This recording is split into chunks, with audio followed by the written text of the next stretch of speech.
Welcome and thank you for attending the September Safety Conference webinar presentation of 2013. My name is Katie Parrish, Editorial Director of Maximum Capacity Media, and your host for today's conference. My contact information is located at the bottom of this page and will again be available at the end of this presentation in case you have some follow-up comments, ideas, suggestions, or questions after today's event. Maximum Capacity Media would like to extend a special thank you to the sponsor for today's presentation, the International Powered Access Federation. IPAF promotes the safe and effective use of powered access equipment worldwide through technical guidance, advice, and information, through influencing and interpreting legislation and standards, and through its safety initiatives and training programs. It is a not-for-profit organization owned by its members, which include manufacturers, rental companies, contractors, and users. IPAF trains more than 90,000 operators each year through a worldwide network of more than 550 training centers. In the United States, training is managed by IPAF's North American subsidiary, AWPT. Membership provides access to practical information on legal, technical, and commercial aspects of platform use. It also provides the opportunity to influence legislation and regulations that govern platform use, as well as provides free services including a specialist advisory service, an insurance management system, and a business information service. Next month, IPAF will hold its annual U.S. convention on October 21st and 22nd in Chicago, Illinois. It is open to members and non-members. Confirmed speakers include OSHA's Jim Maddox and SmartEquip's Craig Paler. Reserve your seat online at www.ipaf.org/US convention.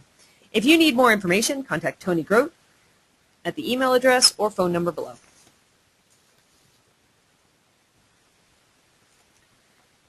When safety was first introduced in 2007, our mission was to bring lifting equipment users and operators presentations and information to raise safety, best practices, and compliance awareness in the construction, rental, and industrial markets. Topics are selected to help provide clarification, unify industry efforts, and help save the lives of equipment operators and workers on the ground. Today's presenter is Brad Bueller, President of Skyjack.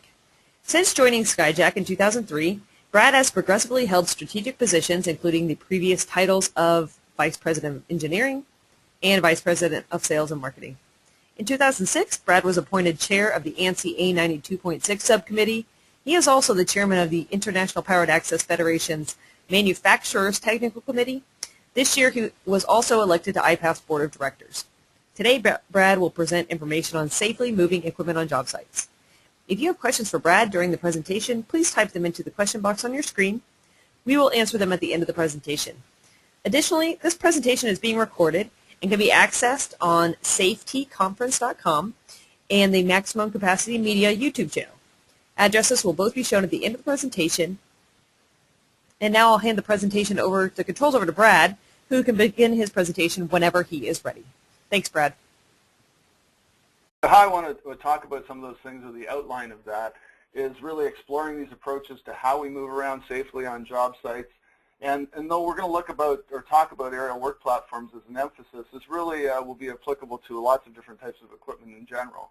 And again, some of the areas that I'm going to cover today are not specific per se to safe movement, but really linked to various terms of safety on job sites anyway.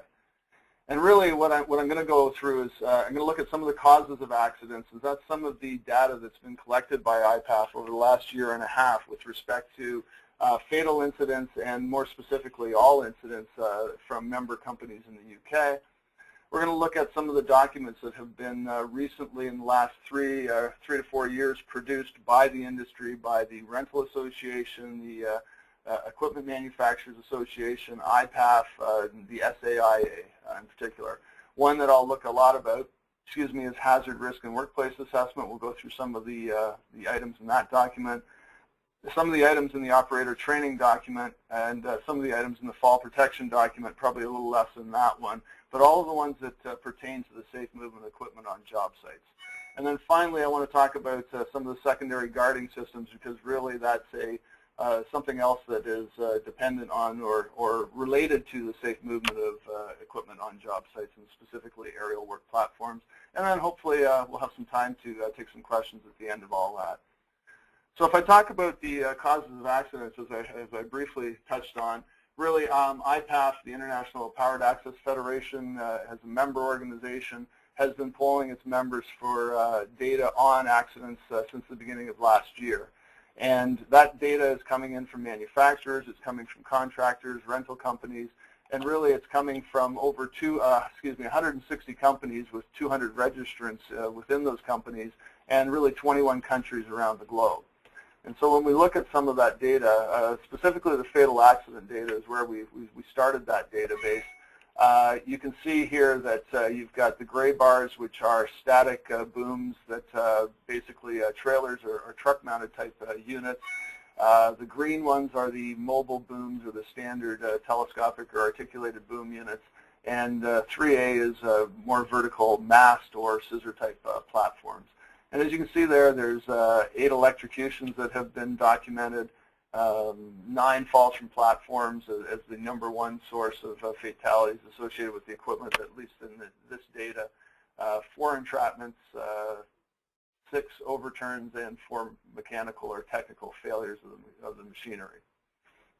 When we look at the geographic spread of that, we see that 20 of those 31 are in the USA. And again, that may look a little bit skewed, but when you consider that most of the estimates put almost half, if not half, of the aerial work platform equipment in the United States market, so you would anticipate that they would have half of those incidents. And I think there's also perhaps we have a little bit better data being reported to start with out of that marketplace as well.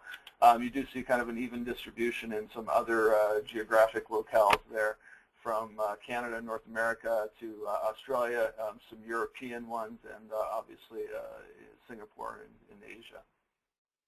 When you look at the USA fatalities in particular, this is where, when we talked about it in Tennessee, the electrocutions were high, and certainly that is a cause for concern, and I think the belief was that I was wondering whether or not they were electrocutions based on moving the equipment or working on electrical lines, but it seemed to have been talked about that they were true aerial work platform electrocutions at that point. But again, that's just the distribution, and you see you've got some overturns there as well, some people falling, some entrapments, and some collapse or failures of the equipment itself.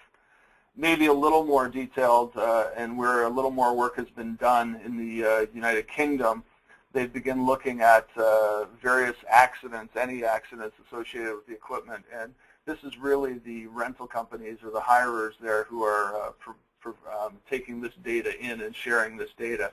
And really what it showed, though, was that the person who was most likely to get injured in these incidents was the delivery driver, and when he was taking the equipment on and out. And so that started to get them to look at loading and unloading courses and various movement courses or ways to look at the movement on job sites and in the yard as well.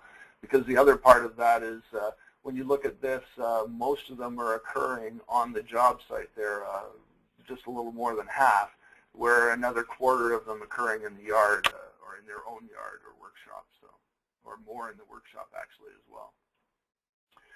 So that was just a little bit on the data. What I wanted to then do is go through some of the documents that have been produced as industry best practice documents here by, again, as I mentioned, those various organizations, and talk about the things that are inside of them that relate to the safe movement of aerial work platforms. So when you look at the responsibilities of who's responsible for what, as we read it in the standards and as we read it in various regulations and as conveyed in that document, really the manufacturers are responsible for meeting these various design standards.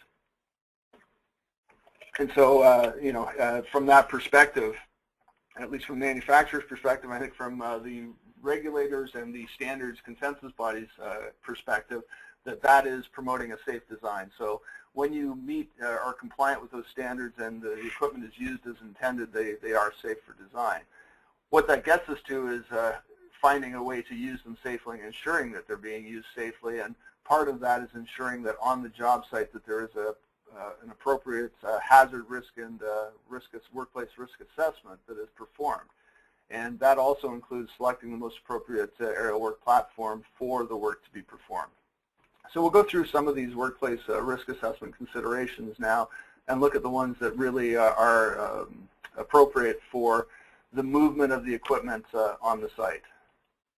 So when we look at some of identifying hazards as the responsibility of various managers who are managing a job site, certainly related to the equipment use or the movement of the equipment is overhead obstructions during use.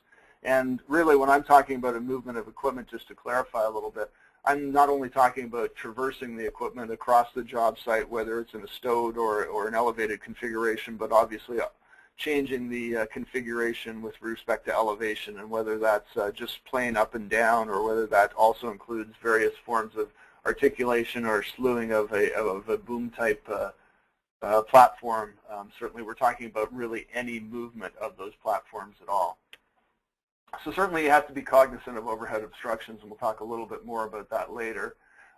Again, as we saw in the data there, one of the leading causes of fatalities in 2012 was electrocution. So obviously want to be very cognizant of energized conductors, those power lines, or any other pertinent electrical hazards that may be in the area. Looking around and ensuring that you have traffic flow and understand what other equipment may be moving, or vehicles that may be moving in the work area during work time, and ensuring that if need be that the aerial work platform that you're using or working from is segregated from some of that traffic. Obstructions during travel of the AWP equipment. Again, we talked a little bit about overhead obstructions, but this can be any type of obstruction, whether it's an obstruction in the path of the intended travel, on the ground, or in various places while you're moving the equipment vertically or horizontally as well. Other personnel working in the same area, obviously personnel are vulnerable to the movement of any type of equipment on a job site, and we want to be very cognizant of understanding who could or should be in the work area and why they're there, and what the risk is associated or hazard associated with that potential movement of the person and or the machine. Any unusual operating conditions that we may have, whether we have scaffolding, or whether we're putting it on a barge or something, or whether we need to put the aerial work platform in an unusual condition and make sure that it can be safely used in that condition. And then again, inadequate ground support. So in just general terms, ensuring that when we move the equipment around, or when we get it to its final destination where we're going to elevate it, that we do have adequate ground support underneath the equipment. We use outriggers and pads if required, or just ensuring that the strata that's beneath the machine is of a significant load-bearing capacity that it can bear the machine itself. Continuing on those hazards, looking at others, obviously ramps, decks, and curbs. Most machines are designed to be used as particularly well elevated on a level surface, and on a surface that we're not climbing or dropping into anything. Again, debris such as tree branches, any workplace materials that may be out, cords that may affect smaller machines, those type of things. So again, that's a hazard that we as a manager have to understand and identify. Drop-offs or holes, including concealed by water, ice, mud, etc. Obviously, those type of things can cause instability with various aerial work platforms, and we need to be very cognizant of them. Slopes, again, same thing. Slopes can cause instability with aerial work platforms, and we need to be ensure we understand what they are and where they are and how we're going to deal with them if we have to use equipment in that area. Bumps on floor and ground obstructions, again, very similar to the debris part. And then maybe a little less intuitive, but wind and weather conditions. If we are moving from an indoor location to an outdoor location, or even if we are opening a large garage door in an indoor location, we have to ensure that part of that travel of the equipment, or the change of conditions of the equipment, include the wind and weather conditions that could have detrimental effects to the machine as well, and the occupants. And a big one too, improper AWP equipment selection. Really how that ties into movement around the job site is you may have to move it more frequently if you have the wrong aerial work platform. You may not be able to move it into some areas that you feel you could or should or want to move it into if you don't have the right aerial work platform. So it's very, very important when selecting that you get the right aerial work platform for the job that you're doing. And again, a little less intuitive, but inadequate lighting. Certainly when you are traveling with an aerial work platform, you do want to be able to make sure that you can see where you're going and where you're traversing to, whether it's on the ground or whether it's through the various positions of the aerial work platform as well. So if we look at, we just finished identifying hazards and saying, okay, these things can be hazardous. If we then do a risk assessment, we look at those risks and we look at what our control measures could be with respect to those risks as a manager of a work site. And so obviously tipping over is a risk that we have to figure out how to mitigate and obviously not put the machine into a position where it could or should tip over. Crushing is obviously another one of those risks that we need to mitigate. So we need to understand that if there is an occupant of an aerial work platform who may have to work in a tight quarters at elevation, we have to understand how to mitigate any potential damage or harm that could come to that person as well, and what strategies can be employed for that. Again, electrocution, we have to be very, very cognizant of that and aware of that, and try and mitigate any issues that obviously getting near charge conductors or having the right equipment and the right training to get near charge conductors if required. I've highlighted collision there as well. Obviously colliding with other equipment or obstacles or people is obviously a risk that we need to mitigate. So we look at control measures or mitigation of those risks that we talked about while traveling, and obviously eliminating the hazard is the first thing that we want to try and do. And in some instances we can absolutely do that. We can prepare the ground that we want to travel on better. We can access the points at elevation that we want to access from either a specific location or in a specific configuration so that we guard against some of those other risks and hazards that we talked about. In some instances, gravity is always with us and is always a hazard when we're putting people at elevation, and it's not one that we can eliminate. I think I joked that in Nashville, when I do get to anti-gravity and am able to eliminate that as a hazard, I'll be doing quite well for our company as a whole, I think, and for society in general. So, but you do have to guard against that hazard, obviously, and so there are ways to guard. Fall protection is one of them.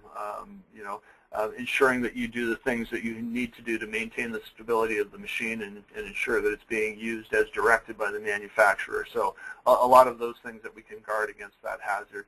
And then finally, there are some hazards that we cannot guard against and we just have to warn against. And frankly, I'm having difficulty off of the top of my head right now thinking of what in particular those are, but they're really probably not related to the safe movement of the machinery. So.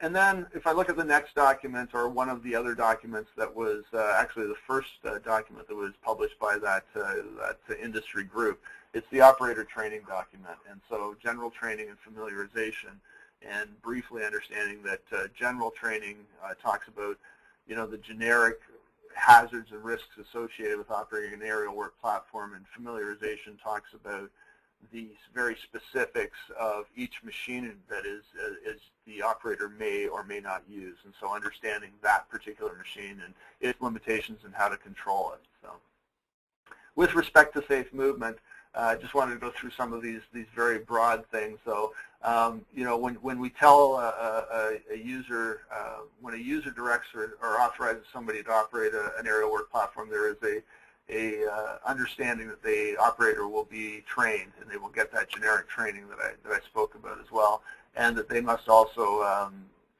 have model-specific familiarization. Now, that instruction, when they're doing their training, though, includes inspection, application, recognition, and avoidance of hazards associated with that equipment. And so that really talks about the equipment, but it talks about the site on which the equipment is going to be used, and having that the operator will have an understanding that there are hazards and risks associated with that. And again, as I said, they must get model-specific familiarization on that particular model that they're going to operate. So under general training, the things that really apply to movement of the platform is this need to perform workplace inspections. And so that is part of general training, that an operator must be trained and must understand that he needs to perform a workplace inspection.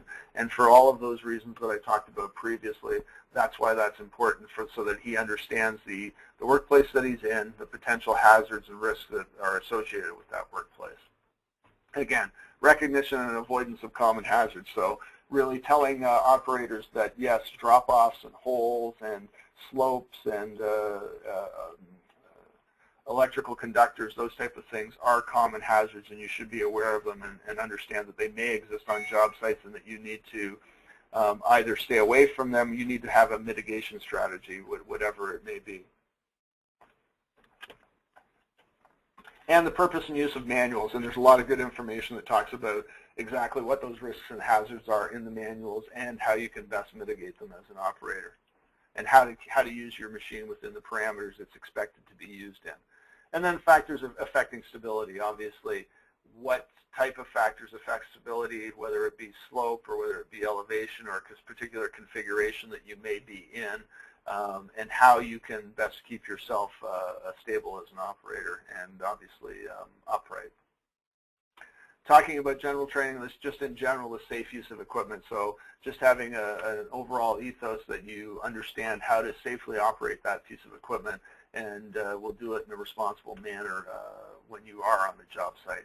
And again, I talked a little bit earlier about the proper selection of the right aerial work platform for the job at hand. And I think this is one, actually when we talked, Katie talked a little bit about the IPAF convention that's coming up. I'm going to have I'm going to speak at that convention with respect to selecting AWPs as well for the job. And I find that usually what happens is people get into trouble when they have an aerial work platform that will do 90% of what they want it to do on a job site, and then unfortunately they get into that last 10% where it's not the appropriate piece of equipment, and then they do continue to try and use it because that's what they've been given, and really that's a recipe for someone getting hurt, and really should not be. You need to have the right piece of equipment for every job that you need to perform on that job site, and if you can only do 90% with that one piece, then you need to go get a different piece of equipment for that last 10% so that you can perform that safely.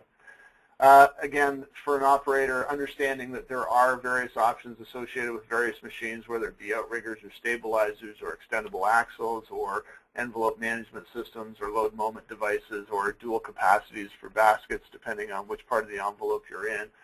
All of those things that the operator needs to understand that those various configurations do exist and may exist on a particular piece of equipment that they may be using.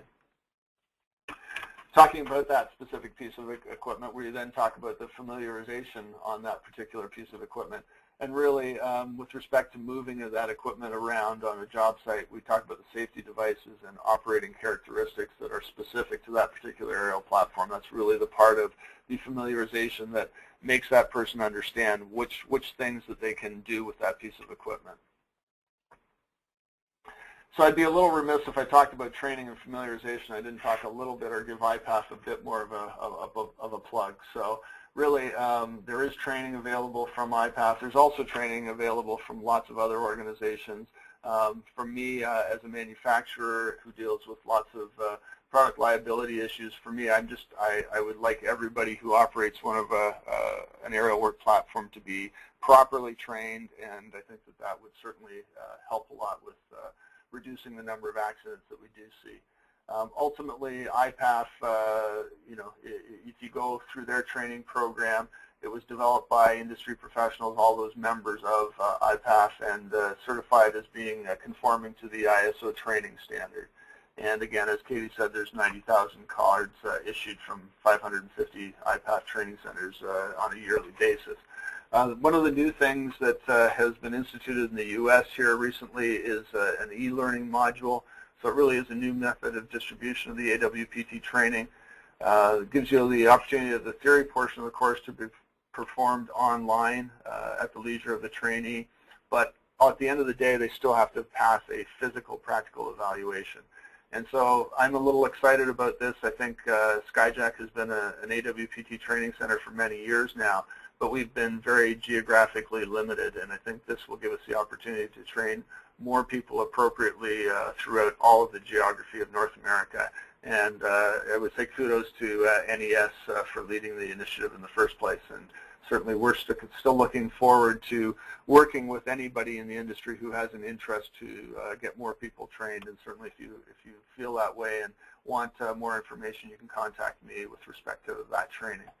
But again, very important that that physical hands-on practical evaluation is still required at the end of the day. So a little bit on the course content. So there is the course content of the e-learning. It goes through regulations, goes through AWPs, the structural components, how you do familiarization, what a pre-start inspection is, various type of things.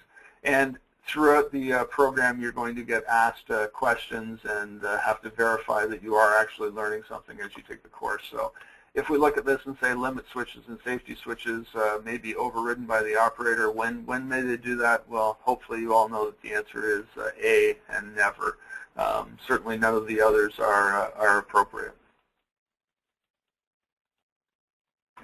Which, and then move on to the final document of that industry group, and it's the fall protection document. And really fairly little here with respect to the safe movement of the platforms. With respect to just talking a little bit though, obviously they went through and made some various recommendations on how to achieve fall protection on various types of aerial work platforms. And so you can certainly go through all of that, but with the point that I'd like to make out of all of that really is that certainly on a boom lift you are required to wear a fall arrest system, and really this is the main reason of that here is that if you can be ejected if you're catapulted from a boom lift, if it's struck or if it moves unexpectedly, or if you drive over the right combination of bumps at speed. Certainly we've shown that, and so it is very important in that safe movement, A, that you're wearing fall protection, and B, that you are cognizant that when you're moving a boom lift, you can get a catapult effect and catapult out of the platform. So the statement also identifies some things about a fall protection plan, talking about questions that are asked or that you can ask regarding fall protection, and some basic fall clearance calculations in that document. And I think as well, I think Katie did put up on the chat there that you can get those documents in various places. They are available for download and from most of those organizations, I believe. Finally, with respect to safe movement, I just wanted to touch briefly on secondary guarding systems. And really, this was a document that was prepared by IPAF. It's the U.S. edition of a document that was first released in the United Kingdom by a kind of joint safety group of which IPAF was a part, and there was some contractors and some government representation for that as well. And really what it talks about how to avoid trapping and crushing hazards, how to do the risk assessment, how to mitigate this causation that we're looking at here in particular. So, ensuring that you plan your route of your AWP appropriately, and that you can avoid some of these trapping or crushing hazards by making that planning. Select your AWP appropriately again as well, which hopefully can mitigate some of those things. Look for uneven ground, and again, go back to your route planning, but try and avoid that or be cognizant of it when you are near an obstruction. Ensure that you have that visibility that I spoke about earlier as well. Ensure that you don't get distracted while you're operating it, right? When you are the operator of an aerial work platform, that's exactly what you need to be at that point in time. You're no longer a carpenter or a steel worker or a gas fitter or whatever, electrician, whatever your job is. You are now an AWP operator, and I think you need to try and be very focused on that while you're doing it. I think the other part of that is that once you get to that point where you are no longer going to be an AWP operator, but you're going to be a steel erector or a gas fitter or an electrician or whatever your trade is, you need to render that machine inert. And certainly in most instances, the most appropriate way to do that is to press the emergency stop button. And at that point, that allows you to perform your task at hand without worry that the machine is going to move on you. And frankly, then if you need to move the machine to get into a different position, then again, you go back to being that AWP operator. You operate appropriately, you get to where you need to be, and then you turn back into a tradesman. And again, you should render that machine inert when you do so. Also talks about being cognizant of placing objects on control panels. And again, that can lead to some inadvertent movement of the machine if you've not rendered it inert at that point. Obviously, don't drive too quickly or don't drive with lack of care and get yourself into a trapping or crushing situation. Really don't be overriding the AWP key controls. So if you have a an aerial work platform that is operating as it is supposed to, there's probably a reason that it's not it's not allowing you to do what you want to do by overriding it. So we talked about some of the mitigation strategies. There's also some, from a technical standpoint or from a design standpoint, there are also some lots of discussion that's occurred around how you can physically or electronically guard people from some of these hazards as well. And so most manufacturers have looked at and have instituted some form of these various types of guarding systems here. And so if we look at them a little more closely, the first one there is, protecting some of the controls from inadvertent operation with stand-ups around them. Item 2 is similar. You put things into a well where they're less likely to get inadvertently contacted, and you may have a pressure sensing feature in some designs of that. You have a standoff bar again, which either mitigates some of those inadvertent activations and doesn't allow the operator, should he get into a crushing situation, to get crushed over the controls. Kind of a similar thing with the control panel and shroud in item 4. And item 5 and 6 are a little bit more mechanical protection of ensuring that the whole platform remains away from a scenario, or hopefully a scenario where the operator could get crushed, so they are mechanically preventing some of those crushing or trapping type injuries that could occur. And item 7 is the more electronic control that some of the manufacturers have now, either third-party manufacturers have made available, or some of the manufacturers are making available themselves, that has a pressure sensor that does sense when a person has been pushed up against the controls, and will do various tasks at that point, or mitigate that crushing at that point through some logic system within the machine. So in summary, I guess just looking through what I talked about the causes of accidents and some of the data that we've got that's been compiled over the last year and a bit through IPAF and its member companies and others. Looking at some of these industry documents that have been published in the last 3 to 4 years with respect to probably the most pertinent one to moving equipment is this hazard risk and workplace assessment document. Certainly operator training and making sure operators are cognizant of those hazards. And finally, a little more ancillary is the fall protection document that does have, obviously you need to be still moving safely around a job site and ensuring that you're not falling out of the platform. And then a little bit about secondary guarding systems and trying to mitigate those hazards. And so if you're not aware of any of these documents, and you're in the industry, whether you use the equipment or you rent the equipment or you manufacture the equipment, I would highly recommend that you do find these documents and give them a read through. They were created to hopefully take a bunch of standards and regulations and industry best practice and try and summarize them in a way that people can hopefully understand and make use of. So they're there, they're free, and they're available for people to download and read and distribute. So beyond that, I don't know that I have more to say other than thank you for listening, and if there's any questions, I'll certainly see what I can do about answering them to the best of my ability here. All right, thanks, Brad. We do have a couple of questions here to get started. If you have any, please put them in your question or chat box. We'll be happy to answer them for you, or get as close as we can to answer them for you. Accident analysis. Do we have any statistics for 2013 yet? And would you say that more accidents have been reported this year since this program has been put in place? Yes, I think that, and you'll have to forgive me because I don't have the specifics at hand.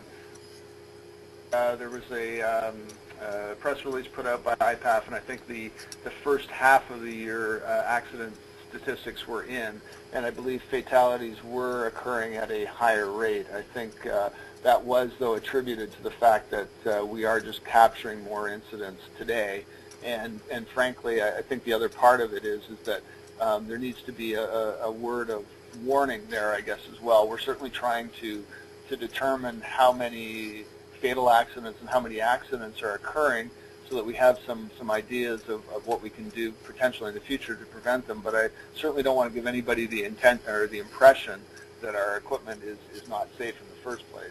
Putting people at elevation is inherently dangerous in my perspective, and whether you do it on a ladder or scaffolding or however you get them there, I still think that aerial work platforms are one of the safest ways to actually put people at elevation to do work. So I certainly don't want people to get the wrong impression of the fact that the data seems to be going up for this year, but again, as a whole, we're trying to understand it, but I do believe the equipment is still one of the safest way to put people at elevation. What do aerial lift manufacturers say about moving the lift in the fully raised position? Sorry, about moving the lift in the fully raised position? Sure, operating and yes. I'm guessing driving the lift.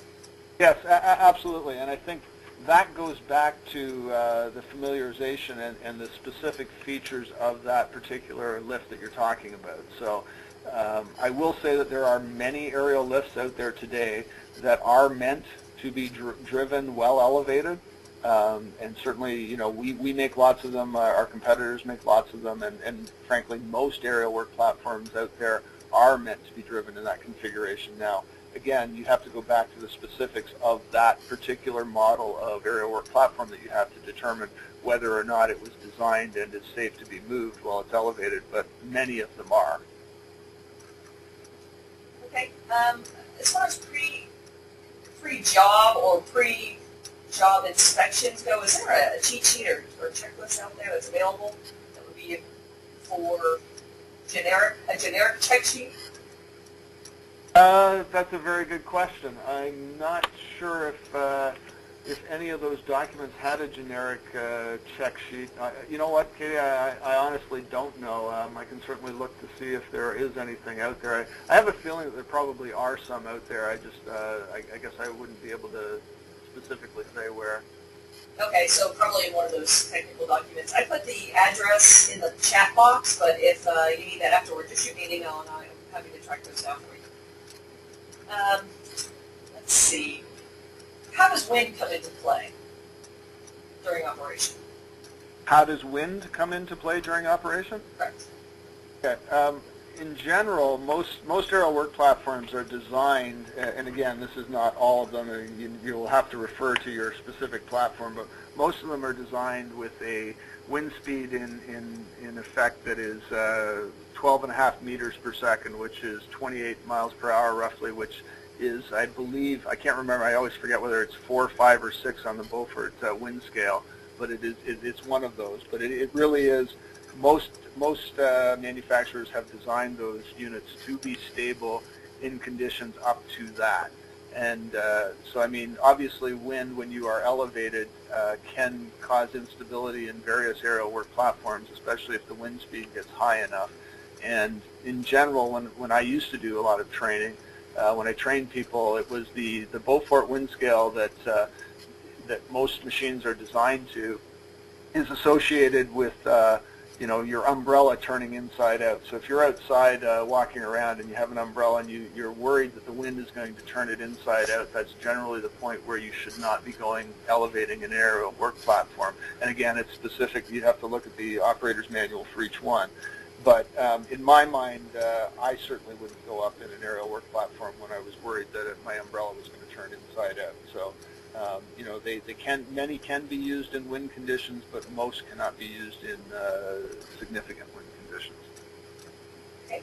Someone's asking about information on the PAL card. Where can they find information on that? That you can go to, depending on where they are. If they're in North America, they can go to awp.org. awpt.org, and or IPAF.org,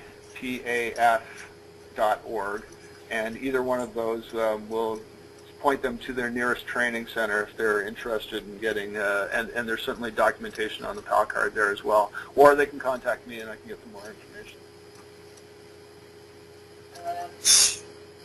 Sure. That's, yeah, we can send out some information on the PAL card, or IPAF can do that afterward, and also send a link. I will send a link out to everyone on the call today with those documents, those technical documents on the IPAF's website.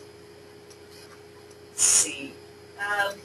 What about transferring from an aerial work platform to a working surface? Are there any rules against that?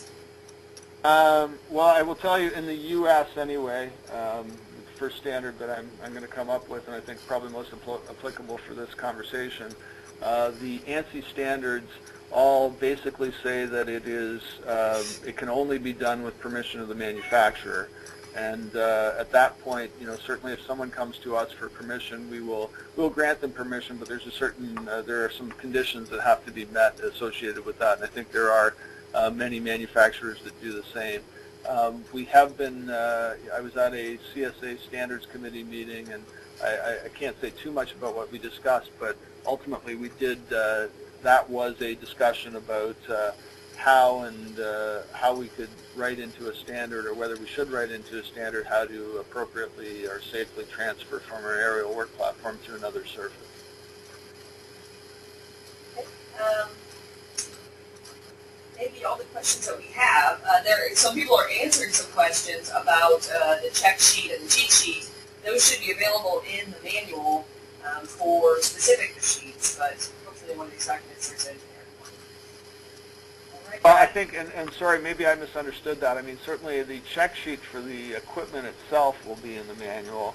I thought they were looking for a check, kind of a generic check sheet for a job site. Yes, for a job site, for sure. That's what they're asking about. Sorry about that. Okay, I think that's all the questions that we have, unless there's an additional question. Otherwise, we are finished for the day. Thank you all for participating, and I've got some information on the screen if you're interested in the rebroadcast of the presentation. That will be on our YouTube channel and on safetyconference.com. We'd like to give a special thank you again to our sponsor, ipath.org. That's where you'll find some information on this technical documents, as well as the PAL card. I'll shoot you guys an email afterward and make sure that you have that information that you need. If you have any other questions, my contact information is on the screen. Otherwise, have a great afternoon. Thanks again, Brad, and thank you again, iPath. Thank you.